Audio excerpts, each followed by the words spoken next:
Hello, everyone. Welcome to the Celtics Talk Podcast. Kyle Draper joined by Sherrod Blakely and Chris Forsberg. We got a great podcast coming up here in just a little bit. We're joined by former Celtic Shane Larkin, and you don't want to miss this interview, fellas. Shane proclaims himself the best player in Europe, man. The dude does not lack confidence. He doesn't, and he shouldn't. I mean, when you look at his numbers, you look at his team's success, he has done what you're supposed to do. Rather than talk that talk, he has been all about walking that game, and his game has been tight since he left the Celtics. Been putting up like 40-point games. I thought I saw a stat line that said he shot 50-50-90 from the floor. Ooh. Like we talk about, 40-50-90. Like this guy is out of control. 50-40-90. Like this guy is putting up crazy numbers.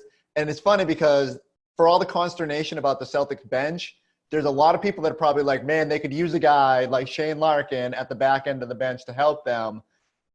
He was the model of the Phil Presseys and the Shane Larkins, these guys that know their role at the end of the bench, and he was a good soldier here. Yeah, we'll get to that tough interview. Spot, though. He was in such a tough spot, though, fellas. I mean, when you think about Marcus Smart was in a contract year, Kyrie Irving, for the most part, stayed relatively healthy, which is unusual for him in the regular season. And so Shane, he was kind of pulling an ML Carr thing on the bench, just waving the towel, cheering the guys on, not really getting much burn. And, when he got hurt in the playoffs, that just only compounded what had been a tough, season for him in Boston. But, I mean, when he plays, he's a good player, obviously. Yeah, no doubt. And the fact that Brad Stevens, trusted him, I think he played 54 games, which, is nothing to sneeze at. So we'll talk about Shane and talk to him coming up in a minute. But first, guys, what do you think, man? I'm actually optimistic about the NBA returning. Chris, the way things look right now, everybody would go to Orlando, maybe a 1-16 seeded playoffs. I'm just happy basketball is back. I don't care what you do. Just put them back on the floor. Yeah, look, I've been pessimistic throughout this whole thing because I just didn't see a way where they could get to a place where they were confident enough. And look, there's still hurdles to get through.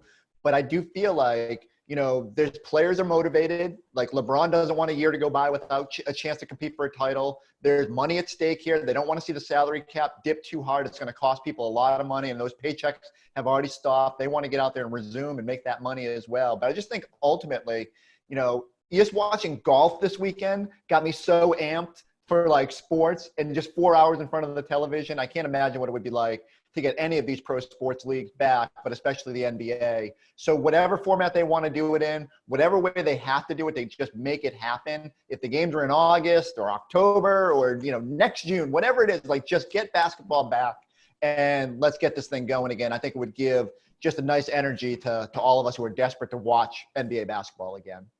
And I think that's one of the advantages that they have over, certainly Major League Baseball and to some extent hockey is that there seems to be a genuine commitment on all the major parties, which would be the owners and the players, to get something done so that they can get back there and resume. And you don't really hear a lot of the back and forth bickering over, money and location and things like that seem to be kind of hindering some of those other leagues from starting their seasons. And the one thing I think that at the end of the day that's going to happen is that whoever emerges as the NBA champion from this season will be remembered as one of the greatest NBA champions ever. And here's why. This is the one year where the excuse about, we had this really rough schedule near the end of the season. We didn't have all our guys ready to go. No, you're going to be as close to being healthy as you're ever going to be for playoffs. Every team that's in it. And for teams like the Brooklyn Nets who are doing their red shirt thing with Kyrie and Kevin Durant, they weren't going to win a title anyway this year, so they don't even count. And they know that. You've got health. You've got the fact that there's not going to be a home court advantage. If everyone is playing in Orlando, teams that won 50, 55 games, hoping that they would get that game 7 at their place if it came to that, it won't matter. So everyone has a much greater shot of winning it all. And whoever emerges as the last team standing, they're going to stand out in so many ways as one of the great teams to win an NBA title. Grapes, how do you feel about the seeding? Would you be cool with a 1-16? Do you want to see the typical format? Like, what's your preference? I'd be cool with 1-16. We still get our Celtics Sixers first round matchup. Only problem is you may have to face the Clippers in the second round, right? And so that's what I'm worried about. But, I actually like, the conferences just because rivalries are made through that. You know what I mean? It's like, think about it. You play Philly. Then you play Toronto. Then you play Milwaukee. I mean, those are teams you battle with all season long. But, beggars can't be choosers at this point. Whatever it is that can get the job done, I would really rather see Eastern Conference, Western Conference. But think about this. You could have a potential Lakers-Clippers NBA Finals, which the NBA probably wants. They do. And that's why I think the 16 format where you merge the two conferences is the way they're going to go, because this is the one time where you can make that radical change and nobody's going to trip. Nobody's going to be saying, no, keep it traditional. We are in unprecedented times. We're, to your point, Drapes, we're trying to get basketball on however we can get it. And if the trade-off is a potential all-LA NBA Finals, which ironically wouldn't be in LA, it'd be in Orlando, we'll take that. Because I just think that right now there's such a thirst to get NBA basketball on the palates of its fans that they will do anything that they can to enhance that experience. And an all LA potential final, that'll do it. You're talking about something that will have the last dance level interest. If you're talking LeBron versus Kawhi versus Paul George, Doc Rivers, come on. There's so much to love about that series. Even you, Drapes, Mr. Laker lover himself, you got to love that potential. I do love L.A. Forsberg he loves L.A. too. Let's not get it twisted. But here's the thing, though. Like, the Lakers aren't going to have any problem with the 1-16 format because as it stands right now, the Clippers and the Bucks, everybody else is on the other side of the bracket, so they love the potential of this. If you're the Boston Celtics and you're looking at Clippers, Sixers, Bucks, and Lakers as if the top seeds all win out, no thanks. That's an incredibly daunting path. And I just think there will be some rumblings like, hey, you're in the Eastern Conference. Let's play through the Eastern Conference. I would be very surprised if they could get everybody on board to do that format. And yet, I do agree. It's sort of like, no matter how this all plays out, as long as you can play basketball, people will be on board with it. But I do think the Celtics would rather see Kawhi's former team, the Toronto Raptors, than see Kawhi and Paul George in round two and know what that entertainment perspective, amazing. Like, these matchups would be great. I love the idea of shuffling the deck. It would be fun. But no, Celtics are. I can't see Wick being racing to vote a yes on that 1-16 format. Well, who do you think is going to, and this is for both you guys, who do you think will benefit most from this extended time off if we get into, let's say, kind of that shuffle the deck playoff format? Chris? I would say the Nets, if they can get Kyrie or Durant back, they go from an undangerous 16 seed to a very dangerous 16 seed. That's the one thing the Lakers might not want to see, is if Kyrie can get out there, a little extra motivation and all that. But then again, is he going to be the same player after a break and coming back from an injury? And, certainly I don't think Durant's going to rush back no matter when they start, just because of what happened a year ago. And so I don't know if it benefits anybody because, the one thing I think you're going to see is there's just going to be fluke injuries. Someone's going to tear an Achilles, someone's going to tear an ACL, and that's unfortunate. Dude, that's not a fluke injury, though. That's a catastrophic injury. All the time, though. I'm not saying they're not catastrophic injury. What I'm saying is those are going to be – that's going to diminish the field. That's why when you said, Sherrod, that, the champion won't be tainted, maybe, but if everyone gets through safe – but I do think if all of a sudden guys start missing because someone comes down with coronavirus, if people miss time because of these catastrophic injuries, all of a sudden it will diminish it. It's going to have an asterisk to me no matter what happens. And yet, if they can do 4 rounds of 7, then no one can sit there and complain that they didn't get their fair crack at being NBA champion. Sherrod, here's who it benefits. Because I don't even know if Forsberg ever answered your question or not. But I'm going to give you an answer to it. You said, you know what I mean? It benefits 3 teams, and hear me out. It benefits the Lakers. I agree. Because LeBron had been playing a lot of minutes throughout the season. Yeah. Now he comes well-rested. It's like starting a new season. It benefits the Indiana Pacers, I think, too. Victor Oladipo. Think about it. Yeah. He was a shell of himself.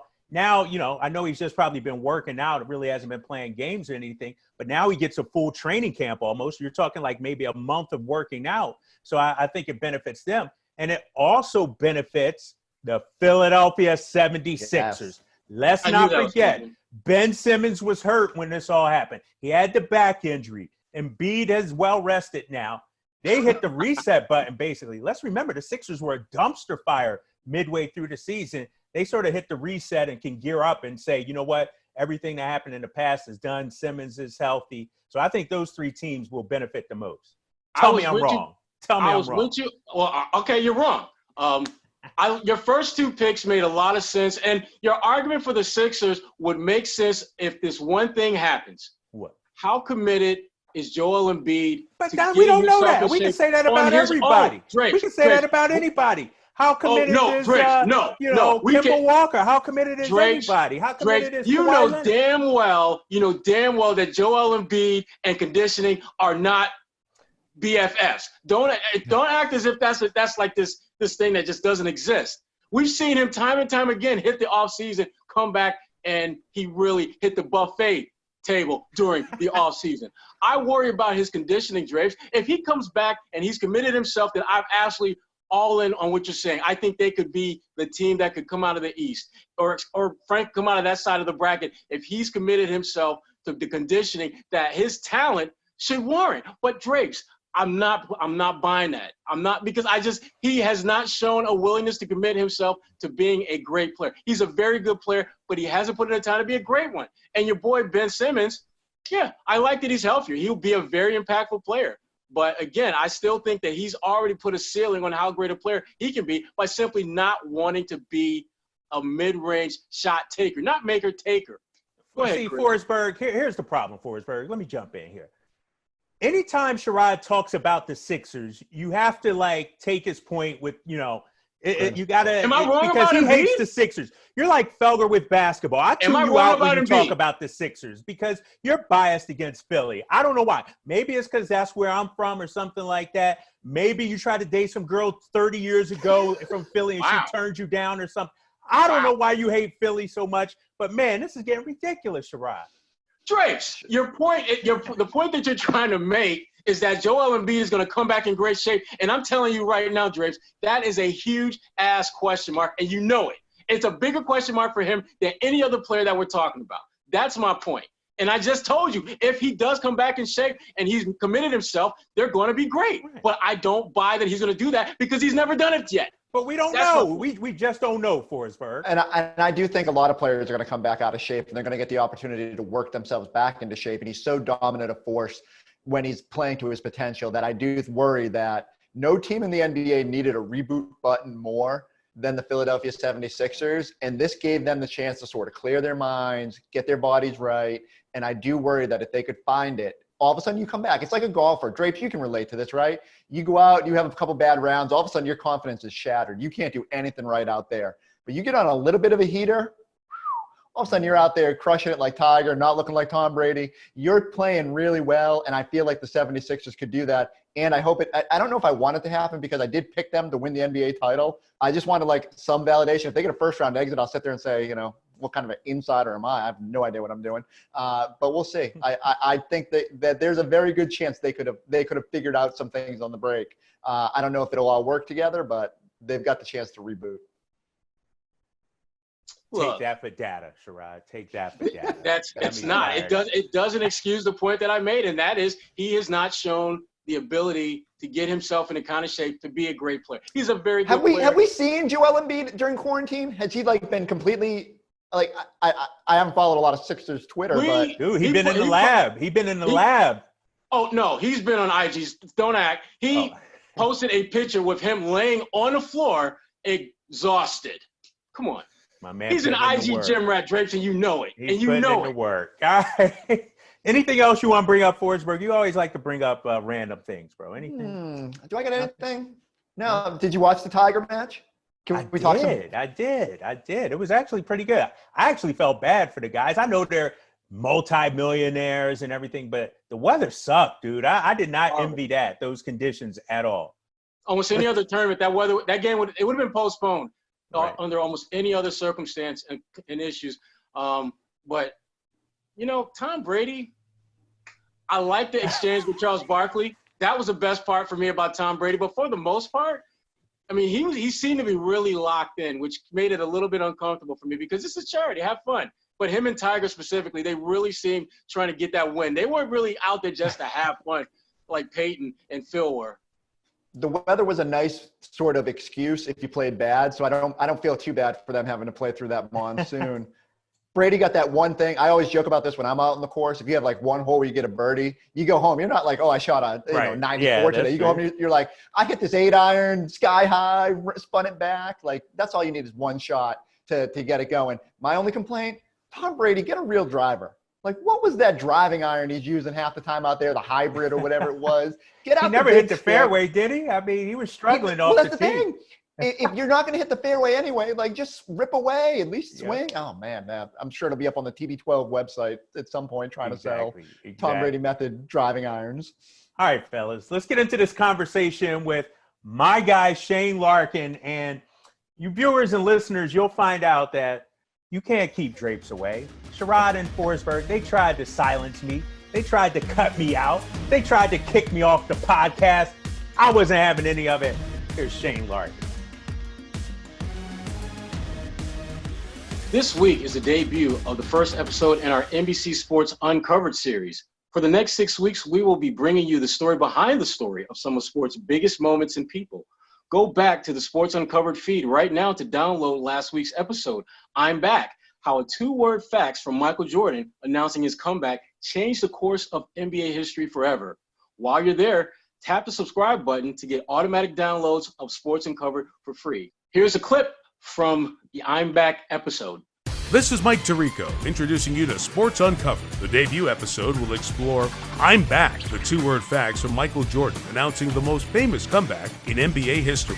That's the most impactful 2 words ever. Subscribe to Sports Uncovered right now to get the Michael Jordan episode automatically downloaded on May 28th.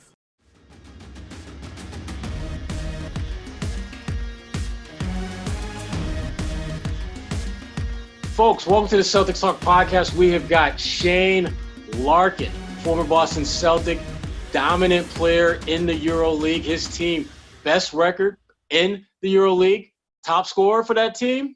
That would be Shane Larkin. Shane, welcome to the Celtics Talk Podcast, my friend. How you doing? I'm good, man. How you guys doing? Wonderful, wonderful. I mean, just right off the top, I mean, obviously the news broke not too long ago that the EuroLeague was going to be suspended this year. And just your initial thoughts on that, because I know you put some stuff out on Instagram really making your feelings and the feelings of a lot of players felt before that announcement. Yeah. I mean, it's a bittersweet feeling. We were in first place. We had a great season going on, so I feel like we had a great opportunity to win a championship. But at the end of the day, sometimes things happen in life that have a bigger purpose. And, this virus came around and impacted so many different people in negative ways that I just think right now, health is more important than, chasing a championship. So, like I said, it's bittersweet because, the season was going the way it was. But at the end of the day, I think it's the right decision. Health is the most important thing, and that's the reason that they canceled it. So it's all good with me. Shane, what's that like? Have you been reaching out to teammates? I know from the Celtics players are sitting here going, man, we really hope this starts. We really hope this starts back up. But what's it like from a player's perspective, just wanting to get back out there and play again? We were all dying to get out there and play. We were in constant contact through the whole entire thing. Some guys were still in Istanbul, and it's a little different because with the EuroLeague, you have guys from, so many different places, and some people are allowed to go home. Some people's countries were affected worse than others. So it's a little different with the European League. But we've all tried to stay in contact just as much as we could. Some guys were doing workouts and other guys were, unable to do it. So it's been an interesting last few months. But, we all stuck together through the whole thing, and we're all disappointed that we won't have a chance to fight for a championship. But like I said, we're all good with the decision because health is the most important thing. Well, now that decision has been made, Shane, I mean, what's the next step for you? I mean, obviously you're not going to be able to compete for a championship, which was a goal that all players have, regardless of what league you're in. So what's the next step for Shane Larkin at this point? Do you go back to Turkey? Do you stay in Miami? What do you do? What's the next step? Now I'm just, I can really relax. I had been putting myself through a lot of game situation stuff, trying to stay ready as I could. So now I'll probably just relax and see what comes next for me. I don't know when any of my free agency stuff will start. So, I'm just kind of sitting around waiting for that to happen. I'll, stay in shape, keep my body right, and, see what happens. I think in this current state, nobody knows what's going to happen anytime soon. So I think we all just have to stay prepared for any opportunities that come across, and we'll see what happens. Was this your last year in your deal, Shane? Yeah, it was. So do we already start? Yeah, we started. Shane, did we already start without me, bro? Drake, Shane, you gonna do that like you gonna do me like that, Shane? I ain't trying to do you like that. What time do we say? What time do we say, fellas? it's not about what time we said, Drake. It's about what time the man was in the building. Shane was ready to roll. You see how it is, Shane, man. Everybody, it's like, Shane, you'll relate. It's like, think about it. I'm Jordan. They like Tony Kukoc. Yeah, like, DeAndre Jordan. DeAndre Jordan, yeah. So they're like, oh, Jordan's not in the building. This is my time to shine. Let me get some shots up. That's what's happening Shane right now. Shane was in the building, and it was his time to shine, which is why we got it rolling. All right, Shane. Can I get a question? What do you got, MJ? No, I'm saying I asked all the basic questions. I want to ask about his time in Boston, that magical run. He was part of a great Celtics team, Game 7 of the Eastern Conference Finals. How much do you think back to that moment, that season, and what you guys were able to do? I used to think about it a lot, especially last season. The way it ended for me was kind of unfortunate. I ran into that screen in Philly, and, I was done for the rest of the playoffs. So I always think about, how I could have maneuvered that screen a little bit differently to try to help the team out the rest of the way. But it was an unbelievable run. I saw a lot of guys take their careers to the next level during that playoff series. JT obviously took a step that year. Or in that playoffs, Terry went crazy. JB took a step. So it's great to see how these guys have continued to progress. And now, you see these guys playing at high levels and, where they're at in their careers. It's very, satisfying to see. So, that was an unbelievable run. It was fun. One of the best teams I had ever been on. And, it was a great experience. What has it been like to see Jayson Tatum go from that early stage where you came in with him and now where he's potentially going as one of the elite players in the NBA? It's unreal. I talk to JT all the time, and it's funny because I just saw him do that podcast that what was it called? All the Smoke. He went on there. Mm-hmm. He was talking about that stuff with Phoenix when he went out there, and he was like, "Oh, Phoenix is where I want to be." And I remember having conversations with him his rookie year, like, bro, just be patient. Like, he was so talented. He wanted to be able to get out there and immediately be who he wanted to be. And I'm like, yo, you're 19 years old, bro. Just, patient, relax. Your time is going to come and you're going to be one of the top guys in this league. And I've been saying that for years. And now, you see what he's doing. So, sometimes, it takes guys year, 2 years to finally get that opportunity to be who they're going to be. And, this year was his time and he took it and ran with it. And now he's well on his way to being one of the best players in the league for sure. How good can he be? Like, can he be top 3, top 5? Like, where would you slot him? I don't see any reason why he can't be the guy in the league. He has every single ability that he needs to have. He has the size, he has the length, he has the IQ. He can defend, he competes. So, he's so young, he has so much potential that there's no reason why he can't be, and he shouldn't settle for anything less. So, and the great thing about JT is I think he has that mentality. And you saw that in his rookie year. He came in with that mentality, and he was patient. He didn't force. He was very efficient as a rookie, and then he gained more responsibility, and he took it in stride. And, he's just met every single challenge head on, and he's been doing great. So I'm happy for him. And you've had your share of challenges as well. I mean, former first-round pick in the NBA, then out, then back in, then out. Where are you right now as far as your goals going forward? I mean, do you hope to be back in the NBA next season, whenever that season is? Yeah. At this current time, I'm happy where I am in my career. Obviously, the goal is always NBA. It's always to be able to perform and, compete against the best players in the world every single night. But I'm happy where I'm at. I'm heavily regarded as the best player in Europe. I get treated as such. I have the responsibility, and I'm really enjoying what I'm doing. And I think being a basketball player, there's some guys who are happy just being in the league. There's some guys that are happy just saying I'm an NBA guy. But I've been an NBA player for 4 years. I've been there. I've done that.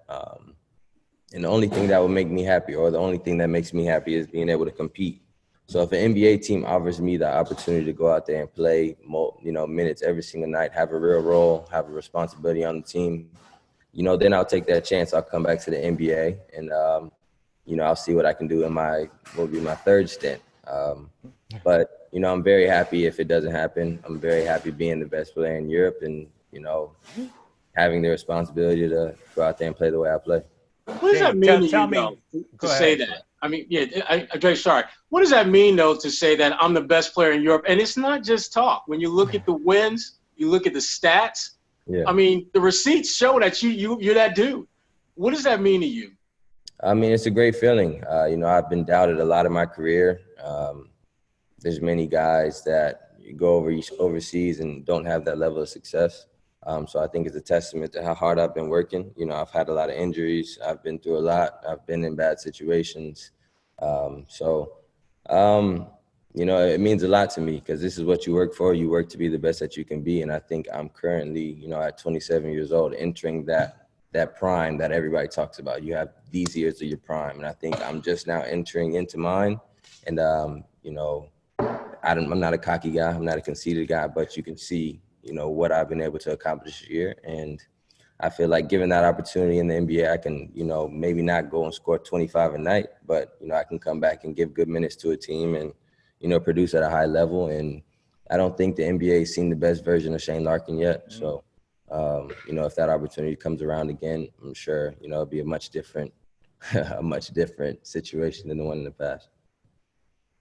Shane, tell me what's it like being the dude in EuroLeague. Over here in the NBA, LeBron's the dude, KD's the dude. What's it like over there being the guy night in and night out? I mean, it's amazing, man, to be honest with you. It doesn't matter where I'm at. It could be a game in Russia, Lithuania,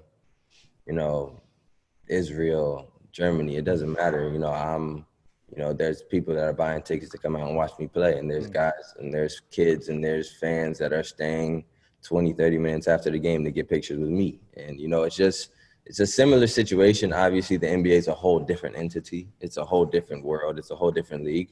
But the EuroLeague is very exciting. It's very competitive. They have very passionate fans. And, it's very similar to being one of the top guys in the NBA and just in a different world with different languages, different cultures, and different people. So it's very satisfying. It's very, very good feeling. And, I've really enjoyed it over the last 2 years. So we'll see what happens. How many different languages can you trash talk in right now? Me?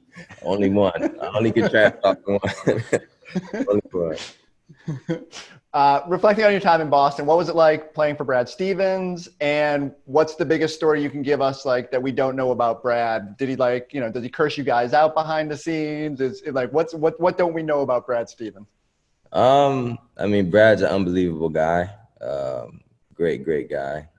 And I still have been in contact with him over the last 2 years, always wishing me well. Being able to play for him and seeing his mind and seeing how he works and seeing how committed he is to being the best he can be. I think that's why his teams have had the success that they've had. And any stories, there's not any individual stories that I can really put out there, but, he has his stuff to him. Like if he gets upset, if he gets in a mood, he can definitely get on you and make you feel his anger and make you feel that his intensity. But it's a good thing. He's never, he never really loses his cool. He's kind of always even keel. And I'm sure whenever he does get on guys, he thinks about it before he does it. He thinks of how he strategically wants to affect, with what he says. Very, very smart. So it was definitely a great experience playing for him. And, it's all love there. We've seen a lot of guys come through Boston, and when they leave, a lot of them, how can I put this? They get paid. They get paid well when they leave. I think of Evan Turner. I think of Chris Humphries. I think of some of the guys that come to mind. But usually they don't have the kind of on-the-court success that they may have had in Brad Stevens. And then there's you, best player in Europe, best team in Europe. What are some of the lessons that you took from your time with Brad that kind of helped you in your transition to international ball that allowed you to be that guy, to be the best player in Europe? I would think just overall, I became such a much better basketball player playing in Boston. Just the way I saw the game, the way I read the game. And I spent a lot of time with Jay Larranaga. A lot of time. His dad was my coach in college. So I spent a lot of time with him working on my shot, working on my skills. Because, some games I wasn't playing much in Boston. It just was what it was. The numbers were what they are. We had the players we had. I just didn't get my number called on some days. And, the day after that, when I didn't get to work out the night before, I would come through the next day at practice and I would get a good workout in with Jay. And I was still, even if I wasn't getting better by playing against the guys, I would still try to work on my game and still try to go and, continue to rise in my level of skill. So I think that year on the court, off the court, mentally, physically, I just took a huge step in my development as a man, as a player. And it's really helped me get to where I am here today. I think Boston has a great setup right now. And if you're, lucky enough to be a Celtic at this current time, you're definitely going to come out there in a much better shape than you were in. So, Shane with the plug. Okay. Yeah, look at that. Danny They're going to use like that on the promo, right? On the promotion. That's awesome. Yeah. Shane, was there one player or one game where you remember you were eating somebody up, you were dropping 20 on, what game or what moment in the NBA stands out to you the most? I've had, a bunch of good moments in the NBA, but I think my favorite moment that I've had was when I hit that shot in the playoffs against Milwaukee. Right before the buzzer ended, right before the quarter ended. I think that was probably, one of my best highlights in the NBA. Just, maybe not one of my best plays, but just the, intensity of the situation, when it happened, where it happened in Boston. Like, it was just, one of those things you dream about as a kid. And for that moment to come to light, as a 25-year-old kid, it was unbelievable. It was mind-blowing. And I remember going home that night, I just started shaking my head and I was like, dog, I love this. This is what you dream about. I love this so much. So that was probably the moment where, it all came together for me. Shane, what was it like being on that team? I mean, going up against Kyrie, the one-on-one on practices, going up against Marcus Smart and trying to defensively, the talent level on that team seemed incredible. How much did it push you on a day-to-day basis? It pushed me unbelievably. That was the most talented team I had been on. Especially guard play was at extremely high level. It pushes you every day just from going from shooting competitions. And this is when, you have a young JT, you have a young JB. You still have these young guys that are still trying to prove themselves every single day, at practice, whenever they can. So it was competitive. It was a lot of trash talking going on. It was a lot of, but it was all love. It was all fun. And we were all pushing each other to get better. And I think everybody came out of that year, much better than they went into it. And, unfortunately, that season ended the way it ended with everybody's injuries, going from Kyrie's to Gordon's, mine, Tice, a lot of guys. Marcus had his whole hand injury. So there was a lot of things that went into the way of that season. But, I think we all came out of it much better. We all came out of it, enjoying for what it was. And we all, if you ask any of those guys about that season, it's still probably very special to all of them. Who's the best trash talker on the Celtics? Everybody. The young guys couldn't have been talking that much trash at that point, right? It had to be Smart or one of the. They weren't talking trash, but they were confident. They would rebuttal. They would always rebuttal. They you'd talk. Well, you would say whatever you want to them. They'd be like, nah, that's not true. It is what it is. So it was good. Kyrie was a good trash talker. Marcus, obviously, that's what he does. Terry, it was a lot of guys who can talk some trash that year. But it was friendly and it was just a very good competitive. It was very good that year. It was good. And speaking of good years, hopefully the NBA can finish this season off on a good note and have a good year. They're talking about obviously playing in Orlando with no fans. And as a player who's played a lot of basketball, what would that experience be like as a player to play in front of no one other than your coaches and, folks who keep score, basically? I think it's very, very difficult. Everybody loves to play basketball, and if you're playing basketball 5-on-5 against somebody else, you're going to compete. But, having those fans there is what makes it like an event. It makes it a whole situation. And, you know, me, myself, when I was thinking about if the EuroLeague was to come back playing in front of no fans, I didn't feel like it would be satisfying. Like just playing out there, empty gym, no oohs and ahs and boos. And like, you don't have that atmosphere that you typically have. And then, you know, the motivation, the dedication to it, you know, just hearing those people in the crowd, it just helps you, you know, get up to go after somebody. But, you know, those guys are all competitors. They're all professionals. So at the end of the day, you know, if you have to play in front of nobody, you have to play in front of nobody. You can still win a trophy. But I just think it's going to be very, very difficult to find that, you know, that little extra added motivation that you need sometimes when you're tired or when you're not having a good night or something that you just need a little extra from the crowd to help you. So it'll be difficult, but, you know, at the end of the day, if you have to go play, you have to go play. Shane, you've been on the court, obviously, and one of the things people are talking about is, well, we'll be able to hear what the players are saying during the games. You know, maybe we'll mic the players up. Take me on the floor, man. Would that be a good idea for fans to actually hear what the players are talking to each other on the floor? This is what I'll say. When Here we go. When the mics are on, you're not really hearing what's going on the court. When the mics are on, everybody on the court knows there's a mic on, and everybody kind of does stuff as if the mic is on. Now you take that mic away, it's a completely different world out there. A lot of different things being said, a lot of different trash being spoken, and it's just a different world. But, you know, to have it every once in a while, you know, it's cool because you get to see a little bit of the insides, a little bit of the friendly trash talking back and forth. But when that mic goes away, it just turns up a couple levels for sure. Now, one of the things, and we talked a little bit about this before we started taping, and I'm watching you play overseas, and the one thing that jumped out at me, other than dropping buckets, is the hair. Shane kept it kind of close cropped in Boston, but you see a lot of people with their hair booming out now because of just the pandemic. Shane was ahead of his time in that regard. He had the hair banging way before that. Yeah. What's going on with the hair right now, Shane? Because I see you got the Scully cap on. I currently got it in braid.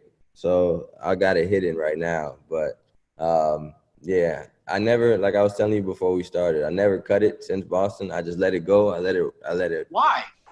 I was in Turkey. I didn't trust the barbers at first. I was just like, you know. We know how that is. We know how that exactly. is. Well, I don't. I'm just going to let it rock out. And then, you know, it kind of took on its life of its own. People started coming to the games with like fake afros. And it kind of took on its life of its own. So I just was like, I'm just going to let it go. I'm going to let it rock. And that's what happened. Good stuff. Good stuff. All right. Anything else, Forsberg? No, I was waiting to see if you had anything else there, MJ. I thought you were. Man, you guys. I'm saying, listen, man. You know how it is. Michael Jordan, more like Adonis Jordan. When you got so many game winners like me, you ain't got to prove anything. Shane already know. He already know. I hit him with the tough questions. This is what we deal with, Shane. This is what we deal with. This is what we dealing with. Everybody got that banter, I see. Everybody. My man, Shane Larkin, former Boston Celtic. Hopefully we'll be back in the league soon. We sure need you, man. This was good stuff, Shane. Thank you so much for your time. I appreciate it. Yeah, no problem. Pleasure being here, man.